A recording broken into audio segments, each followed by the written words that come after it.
Ladies and gentlemen, welcome back to Authentic Info Podcast. I'm your host, Admire Sandil Chowk. Advocate Mkhwebane, the former public protector of South Africa, has recently joined the EFF and parachuted directly into being a member of parliament. That is within 3 days of joining the party. So it came as a surprise to a lot of people because we know that Mkhwebane lacks political credentials. And she too admits to that. She admits that she lacks the politics, but a CV, we know that it is very rich. She has served the public exceptionally well, but we know that in the beginning, the EFF did not support Advocate Mkhwebane on certain instances. For example, they challenged her to at least take the DA to court on certain matters. And they also alleged that she was a spy and that they were convinced that she's a spy. But we know that the EFF leader, Julius Malema, is someone who always speaks about the fact that in politics, there are no permanent enemies and there are no permanent friends, which means their enemy today can be their friend tomorrow and their friend today can be their enemy today. And we also saw a list of more than 40 EFF councillors who got expelled, who actually they are not necessarily expelled but got recalled from their positions for failing to deliver buses to the EFF's 10th anniversary celebration back in July the 29th in FNB Stadium. But on this segment, we focus on the move made by the EFF to take Advocate Mkhwebane straight to Parliament, and we know that Parliament recently voted for the appointment of the new public protector, who is more likely to be Advocate Galeka, who is now acting public protector and who have been seen to have or accused to have protected President Ramaphosa on the Phala matter because she exonerated her through the Public Protector's Office report, where she said that there is no criminality that was committed by the president for everything that transpired in his farm. So opposition parties are of the view that she has scratched the president's back and it is now time for the president to scratch her back. And we saw even the DA in Parliament saying that they're not going to vote for the appointment of the public protector because they feel that she has slept her way through the ranks and she is not credible enough for that position. Even the EFF did not vote. We saw Mzwanele Manyi accusing the ANC of being thugs, that he is not going to participate in that and he better leave Parliament. And he did such. So there's a lot going on around the Public Protector's Office, and the EFF, I think, has been very strategic, although a lot of those who have served the party for far too long might feel marginalized based on credentials, based on the richness of one's curriculum vitae.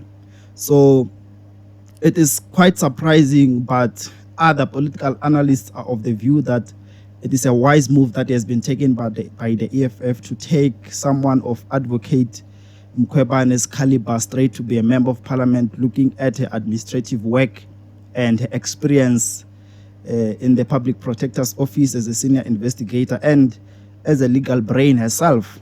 That others are saying that there are a lot of secrets that these guys need from her. That is why they took her straight to parliament. And we know that her legal representative has been the former EFF chairperson, Advocate Dalimpofu, who has been with the public protector when it was not fashionable. Until today, he is still with her. Others feel that she was convinced by him, or the EFF might have used him to convince her to join the party and promised to take her straight to Parliament, which they have delivered. And I think she's going to help the EFF in terms of having those high-profile politicians and professionals within their political parties to show that they are ready to govern.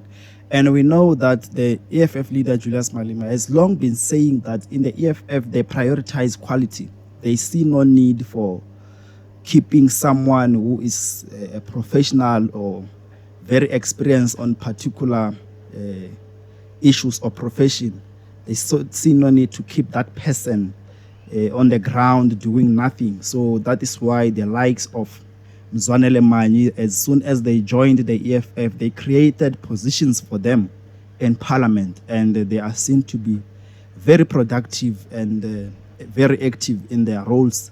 So I don't know how a lot of EFF members feel about this. Those who have been, who have joined the EFF 10 years ago, those who have been with this EFF political party by the time it was not fashionable to do so.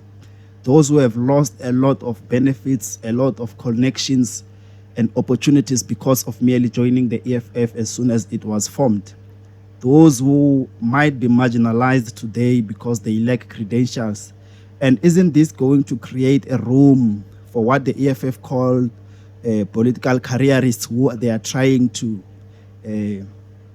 detect and get rid of? Isn't this going to create a room where we would see professionals joining the EFF in return for positions because they bring their numbers? Because a lot of those who are joining now, and a lot of those who he promised to reveal, of which he did not in the EFF 10th anniversary, he promised to reveal a lot of high-profile politicians. Maybe they thought it otherwise, because we heard that back then they were talking to Ace Magashule, who later formed and unveiled his political party called ACT. And he also was talking to the likes of President Zuma and so on. So it comes as a surprise, the way the EFF governs, the way the EFF do their politics, the way they go about their politics. And to those of us who are outside the EFF trying to understand what is it that they are really doing, it becomes not easy for us to really understand what is it that they are really about. Because if they get rid of their own MPs for new people who have not been directly involved with them for the past 10 years, and they take such a person in less than 3 days to be their MP, I mean, when did that person study their founding manifesto? When did that person got to understand the position of the EFF in terms of whatever that is going on in South Africa? Because I think it needs time for someone to go through all the documents of the principles, the constitution, and so on of the EFF, so that they get to understand what is it that the EFF seeks to achieve, and what is it that the EFF has achieved, and what is it that the EFF want to do.